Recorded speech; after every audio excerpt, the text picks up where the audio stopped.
اچھا، تو آج ہم ایک بڑے دلچسپ تضاد کو سمجھنے کی کوشش کریں گے۔ ایک ایسا نظریہ جو دنیا کو ترک کرنے کی بات کرتا ہے، مال و دولت سے، سماجی رشتوں سے منہ موڑنے کی۔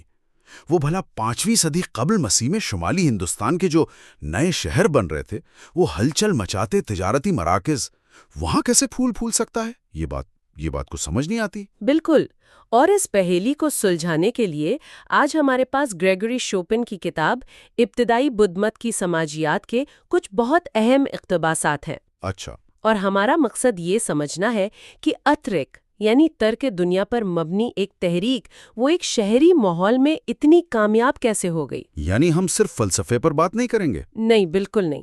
ہم ان سماجی، معاشی اور سیاسی طاقتوں کا گہرائی سے جائزہ لیں گے جنہوں نے ایک چھوٹے سے گروہ کو ایک عالمی مذہب بننے کا موقع دیا۔ چلیں پھر اسی دور میں چلتے ہیں۔ 5ویں صدی قبل مسیح کا شمال مشرقی ہندوستان، یہ ایک بہت بڑی تبدیلی کا دور تھا۔ جی، بہت بڑی تبدیلی۔ پرانی قبائلی ریاستیں ختم ہو رہی تھیں اور ان کی جگہ کوسل اور مگدھ جیسی بڑی مرکزی سلطنتیں لے رہی تھیں۔ اور چھوٹے چھوٹے گاؤں شہروں میں بدل رہے تھے۔ ہاں، اور تجارت کا ایک پورا جال بچھ رہا تھا۔ ایک نیا طبقہ ابھر رہا تھا، تاجر، بینکر، ہنرمند۔ وہ لوگ جن کے پاس پیسہ تو تھا لیکن شاید پرانے سماجی ڈھانچے میں وہ عزت نہیں تھی۔ بالکل۔ اور یہیں سے علمی حلقوں میں ایک بڑی دلچسپ بحث شروع ہوتی ہے جو آج تک چل رہی ہے۔ کیا بحث ہے وہ؟ اس کے 2 بڑے رخ ہیں۔ پہلا نظریہ آپ کہہ سکتی ہیں ایک مثبت نظریہ ہے۔ وہ یہ ہے کہ بدھ مت کامیاب ہی اس لیے ہوا کیونکہ اس کی تعلیمات اس نئے شہری ماحول اور تاجر طبقے کے لیے بالکل موزوں تھیں۔ مطلب ایک عقلی منطقی مذہب۔ جی، جو انفرادی نجات پر زور دیتا ہے۔ یہ اس دور کے نئے انسان کی سوچ سے ہم آہنگ تھا، ایک طرح سے اسی دور کی پیداوار تھا۔ اچھا، اور دوسرا نظریہ؟ دوسرا نظریہ اس کے بالکل الٹ ہے۔ وہ کہتا ہے کہ بدھ مت کی کامیابی کی وجہ یہ نہیں تھی کہ وہ شہری زندگی کا حامی تھا، بلکہ یہ کہ اس نے شہری زندگی کی جو ایک بیگانگی ہوتی ہے، جو دکھ ہے، اور نئی بننے والی ریاستوں کا جبر، مطلق العنان حکومتیں، جی، ان کے خلاف ایک پناہ گاہ فراہم کی۔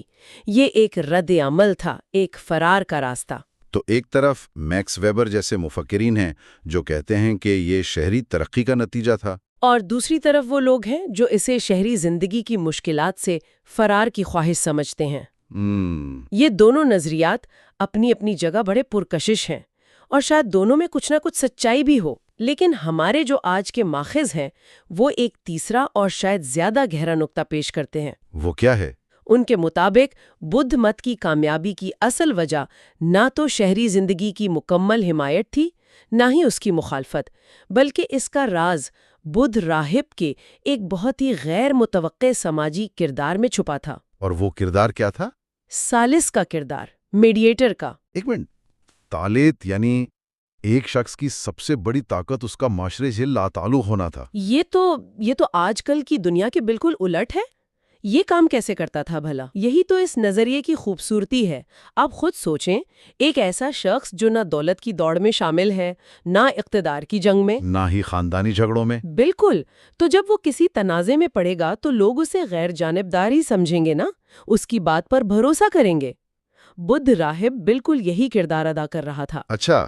وہ پھیلتی ہوئی سلطنتوں کے شہری مراکز اور دور دراز کے دیہاتوں کے درمیان ایک پل بن گیا، جہاں اکثر ثقافتی فرق ہوتا تھا، باہمی اعتماد کی کمی ہوتی تھی۔ میں سمجھ رہا ہوں، یعنی جب مگدھ کا کوئی شاہی افسر کسی دور دراز گاؤں میں ٹیکس وصول کرنے جاتا ہوگا تو اسے شک کی نگاہ سے دیکھا جاتا ہوگا۔ ہاں بالکل، لیکن جب اسی علاقے سے کوئی راہب گزرتا تو اسے ایک قابل اعتماد شخصیت سمجھا جاتا تھا۔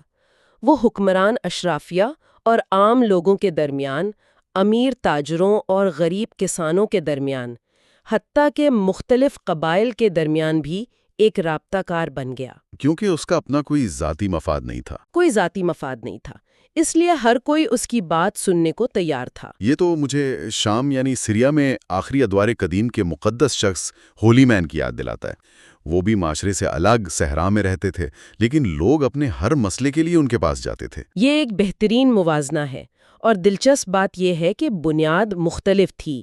شام میں یہ رومی سلطنت کے ٹوٹتے ہوئے ڈھانچے کا نتیجہ تھا، جبکہ یہاں ہندوستان میں اس کی جڑیں گرام یعنی بستی اور ارانیہ یعنی جنگل کے قدیم تصور میں تھیں۔ جنگل؟ جی، جنگل کو ہمیشہ سے ایک پر اسرار، غیر متوقع اور طاقتور روحانی قوتوں کا مرکز سمجھا جاتا تھا، وہ جگہ جہاں معاشرے کے اصول لاگو نہیں ہوتے۔ تو جب ایک راہب جو جنگل میں تپسیا کر کے آیا ہے بستی میں قدم رکھتا تھا تو اسے صرف ایک بھکاری نہیں سمجھا جاتا تھا؟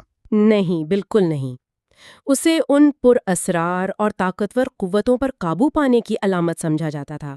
وہ ایک باہر والا تھا، ایک آؤٹ سائیڈر جو دنیاوی جھمیلوں سے پاک تھا۔ اور اسی باہر والے کی حیثیت نے اسے معاشرے کے اندر ایک ایسا منفرد اور قابل بھروسہ مقام دیا جو کسی اندر والے یعنی کسی بادشاہ، برہمن یا تاجر کو کبھی حاصل نہیں ہو سکتا تھا۔ تو یہ باہر والا ہونا ہی اس کی سب سے بڑی سماجی طاقت تھی۔ لیکن بدھ مت کو صرف مقامی جھگڑوں کا ہی سامنا نہیں تھا، اس کا مقابلہ تو اس وقت کے سب سے طاقتور نظریاتی نظام یعنی برہمنی نظام سے تھا۔ یہ کوئی معمولی ٹکراؤ نہیں ہوگا۔ اور یہ سیدھی سادی مخالفت بھی نہیں تھی، بلکہ ایک بہت ہی پیچیدہ اور دلچسپ مسابقت تھی۔ بدھ مت نے برہمنی نظام کی بنیاد یعنی ذات پات اور نسب پر مبنی برتری کو براہ راست چیلنج کیا، جو کہ ایک بند معاشرے کے لیے تو ٹھیک تھا۔ بالکل، لیکن کوسل اور مگدھ جیسی نئی کثیر و ثقافتی ریاستوں کے لیے موزوں نہیں تھا، جہاں مختلف پس منظر کے لوگ اکٹھے رہ رہے تھے۔ بدھ مت نے اس کے مقابلے میں ایک آفاقی اخلاقی نظریہ پیش کیا، جو کسی کی پیدائش نہیں بلکہ اس کے اعمال کو اہمیت دیتا تھا۔ جی، اور انہوں نے یہ مقابلہ بڑی ہوشیاری سے کیا۔ ایسا نہیں کہ انہوں نے برہمنوں کو یکسر مسترد کر دیا، بلکہ انہوں نے برہمن کی اصطلاح ہی کو ایک نیا مطلب پہنا دیا۔ بالکل، یہ ایک شاندار حکمت عملی تھی۔ بدھ مت کے متون میں اکثر بدھا خود کو سچا برہمن کہتے ہیں۔ سچا برہمن؟ ہاں، انہوں نے کہا کہ سچا برہمن وہ نہیں جو ایک خاص خاندان میں پیدا ہوا ہو، بلکہ وہ ہے جس نے اپنے غصے پر قابو پا لیا ہو، جس نے خواہشات کو ترک کر دیا ہو اور جسے علم حاصل ہو گیا ہو۔ یہ تو برہمنی نظریے کو اسی کے ہتھیاروں سے شکست دینے والی بات ہو گئی۔ جی، انہوں نے برہمنی نظام کے سب سے مقدس تصور کو اپنا کر اسے ایک نئی اخلاقی اور زیادہ پرکشش تعریف دے دی۔ اس کی ایک بڑی حیران کن مثال ملتی ہے دھمپد میں۔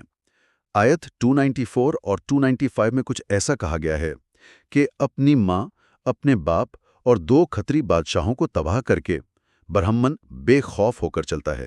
پہلی نظر میں تو یہ ایک انتہائی متشدد بیان لگتا ہے۔ جب آپ اسے لفظی طور پر پڑھتے ہیں تو ایسا ہی لگتا ہے، لیکن اس کی علامتی تشریح اس حکمت عملی کی گہرائی کو ظاہر کرتی ہے۔ اچھا، وہ کیسے؟ بدھ مت کی تشریحات کے مطابق یہاں ماں سے مراد ہے خواہش، کریونگ، جو ہمیں بار بار جنم دیتی ہے۔ اچھا، باپ سے مراد ہے انا پرستی، ایگوئزم۔ 2 کھتری بادشاہ ابدیت اور فنا کے 2 انتہا پسندانہ عقائد ہیں، اور سلطنت سے مراد ہماری حسیات ہیں، ہمارے سینسز۔ تو یہ ایک روحانی استعارہ ہے، یہ اصل میں اپنے اندر کی برائیوں کو ختم کرنے کی بات ہو رہی ہے، نہ کہ حقیقی قتل و غارت کی۔ بالکل، اور یہ اس بات کی بہترین مثال ہے کہ بدھ مت نے پرانے تصورات اور زبان کو کس طرح ایک بالکل نئی معنویت دے کر اپنے نظریات کو پھیلایا۔ انہوں نے برہمنی دنیا کے الفاظ استعمال کیے لیکن ان کا مطلب بدل دیا۔ جی، یہ برہمنی دنیا کے اندر رہتے ہوئے اسے چیلنج کرنے کا ایک بہت ہی مؤثر طریقہ تھا۔ یہ سب نظریاتی اور سماجی حکمت عملی تو سمجھ آتی ہیں، لیکن میرے ذہن میں ایک بہت بنیادی اور عملی سوال کھٹک رہا ہے۔ کیا سوال؟ یہ سب کچھ چلانے کے لیے پیسہ کہاں سے آتا تھا؟ ایک پوری تحریک جو مال و دولت کو حقیر سمجھتی ہے، وہ خود کو مالی طور پر کیسے سنبھال رہی تھی؟ مطلب سنگ میں سینکڑوں ہزاروں راہب تھے، ان کے کھانے پینے کا انتظام کون کرتا تھا؟ یہ ایک بہت اہم سوال ہے اور اس کا جواب اس دور کے معاشی پس منظر میں چھپا ہے۔ جیسا کہ ہم نے شروع میں بات کی، یہ غیر معمولی معاشی خوشحالی کا دور تھا۔ ہاں، تجارت پھیل رہی تھی، زراعت بہتر ہو رہی تھی۔ جی، تو معاشرے میں ایک معاشی فراوانی، ایک اکنامک سرپلس موجود تھا۔ اسی فراوانی کی وجہ سے یہ ممکن ہوا کہ معاشرہ اتنی بڑی تعداد میں ایسے لوگوں کی کفالت کر سکے جو خود کوئی پیداواری کام نہیں کرتے تھے، یعنی راہب۔ اگر یہ غریب معاشرہ ہوتا تو شاید بدھ مت اس طرح نہ پھیل پاتا۔ شاید بالکل نہ پھیل پاتا۔ لیکن کیا اس میں ایک تضاد نہیں ہے؟ ایک طرف آپ دنیا کو ترک کرنے کی بات کر رہے ہیں اور دوسری طرف آپ کی پوری تحریک امیر تاجروں اور بادشاہوں کی فیاضی پر چل رہی ہے۔ بظاہر یہ تضاد لگتا ہے، لیکن اس کا حل انہوں نے رسمی دعوت یعنی ریچول میل کے تصور میں نکالا۔ یہ ایک شاندار سماجی اور معاشی نظام تھا۔ یہ صرف بھیک مانگنا نہیں تھا؟ نہیں، یہ اس سے کہیں بڑھ کر تھا۔ یہ ایک بہت بڑا سماجی اور علامتی واقعہ بن جاتا تھا۔ امیر تاجر، وزراء، حتیٰ کہ بادشاہ، وہ بدھا اور ان کے سینکڑوں راہبوں کے لیے بڑی بڑی ضیافتوں کا اہتمام کرتے تھے، تو یہ ایک قسم کا باہمی مفاد کا رشتہ تھا۔ راہبوں کو کھانا مل جاتا، اور امیر میزبان کو سماجی وقار ملتا۔ لیکن سماجی وقار سے بھی بڑھ کر کچھ اور، کیا؟ انہیں نیکی یعنی میرٹ ملتی تھی۔ یہ تصور بدھ مت کی کامیابی کی کنجی تھا۔ راہبوں کو کھانا کھلانا ایک ایسا عمل تھا جس سے نہ صرف اس زندگی میں بلکہ اگلی زندگیوں میں بھی اچھے نتائج کی امید کی جاتی تھی۔ اچھا، تو راہب جو خود دنیا سے لا تعلق تھا، وہ عام لوگوں کے لیے نیکی کمانے کا ایک ذریعہ، ایک فیلڈ آف میرٹ بن گیا۔ بالکل۔ یعنی راہب کا باہر والا ہونا صرف سماجی ثالثی کے لیے ہی نہیں بلکہ اس معاشی نظام کے لیے بھی ضروری تھا۔ اگر وہ خود دولت جمع کرتا تو لوگ اسے نیکی کمانے کا ذریعہ کیوں سمجھتے؟ آپ نے بالکل صحیح نقطہ پکڑا ہے۔ اس پورے نظام کی بنیاد راہب کی لا تعلقی پر تھی۔ اسی وجہ سے ہمارے ماخذ میں جو کمار، گھٹکار اور بادشاہ کھیکی کی کہانی ہے، اس میں بہت وزن ہے۔ ہاں، یہ کہانی سنائیں۔ کہانی کچھ یوں ہے کہ ایک بار بدھا ایک علاقے سے گزر رہے تھے۔ وہاں کے بادشاہ کھیکی نے ان سے درخواست کی کہ وہ بارش کا موسم جو تقریباً 3 مہینے کا ہوتا ہے، اس کے محل میں گزاریں۔ اور ظاہر ہے شاندار دعوتوں کا وعدہ کیا ہوگا۔ جی، پرتعیش رہائش اور شاندار دعوتوں کا۔ اسی وقت اسی گاؤں کا ایک غریب لیکن انتہائی نیک کمہار، گھٹیکار، اس نے بھی یہی درخواست کی، اور اس کے پاس ٹوٹی پھوٹی جھونپڑی اور سوکھی روٹی کے سوا کچھ نہیں تھا۔ اور بدھا نے کیا فیصلہ کیا؟ بدھا نے بادشاہ کیکی کی دعوت کو ٹھکرا دیا اور اس غریب کمہار کے ساتھ اس کی جھونپڑی میں پورا برسات کا موسم گزارنے کو ترجیح دی۔ واہ! جب حیران بادشاہ نے وجہ پوچھی تو بدھا نے سمجھایا کہ گھٹیکار کی نیکی اور خلوص اس کی دولت سے کہیں زیادہ قیمتی ہے۔ یہ کہانی تو ایک بہت واضح پیغام دیتی ہے نا، کہ قدر و منزلت کا اصل معیار دولت نہیں بلکہ اخلاقی کردار ہے۔ یہ پیغام اس نئی ابھرتی ہوئی شہری اشرافیہ کے لیے کتنا پرکشش ہوگا۔ بالکل۔ تو اگر ہم اس ساری گفتگو کو سمیٹیں تو بدھ مت کی ابتدائی کامیابی صرف اس کے گہرے روحانی پیغام کی وجہ سے نہیں تھی، بلکہ اس کی غیر معمولی سماجی، سیاسی اور معاشی لچک کی وجہ سے تھی۔ جی، اس نے ایک تیزی سے بدلتے ہوئے معاشرے کے حقیقی مسائل، تضادات اور امنگوں کو سمجھا اور ان کا ایک قابل عمل پرکشش حل پیش کیا۔ تو کیا ہم یہ کہہ سکتے ہیں کہ بدھ مت ایک ہی وقت میں کئی مختلف لوگوں کے لیے کئی مختلف چیزیں تھا؟ یقیناً، اور یہی اس کی ذہانت تھی۔ ایک راہب کے لیے یہ نروان حاصل کرنے کا راستہ تھا، ایک بادشاہ کے لیے یہ ایک آفاقی نظریہ تھا جو اس کی ریاست کو جوڑ سکتا تھا، ایک امیر تاجر کے لیے یہ اپنی دولت کو سماجی وقار اور روحانی نیکی میں بدلنے کا ایک طریقہ تھا، اور ایک عام کسان کے لیے اس کے لیے یہ روزمرہ کی زندگی میں نیکی کمانے اور کائناتی قوتوں سے جڑنے کا ایک ذریعہ تھا۔ اس کی یہی کثیر جہتی نوعیت اس کی کامیابی کا اصل راز تھی۔ آج کی گفتگو سے یہ بالکل واضح ہو گیا کہ ابتدائی بدھ مت کی کہانی صرف مراقبے اور فلسفے کی کہانی نہیں، بلکہ یہ ایک پیچیدہ سماجی حقیقت، ایک شاندار حکمت عملی اور ایک بدلتی ہوئی دنیا کی نبض پر ہاتھ رکھنے کی کہانی بھی ہے۔ جی، چلیے اپنے سامعین کے لیے ایک آخری غور طلب سوال چھوڑتے ہیں۔ ایک تحریک جو باہر والے یعنی آؤٹ سائڈر کے کردار، اس کی غیر جانبداری اور لا تعلقی پر قائم ہوئی، جب وہ خود وقت کے ساتھ ساتھ امیر اور طاقتور ہو کر معاشرے کا ایک اہم ادارہ یعنی انسائڈر بن جاتی ہے، تو اس کی اپنی نوعیت، اس کے اصولوں اور اس کے کردار میں کیا تبدیلیاں آتی ہیں؟ یہ سوال شاید بدھ مت کی تاریخ کے اگلے 1000 سال کو سمجھنے کی کنجی ہے۔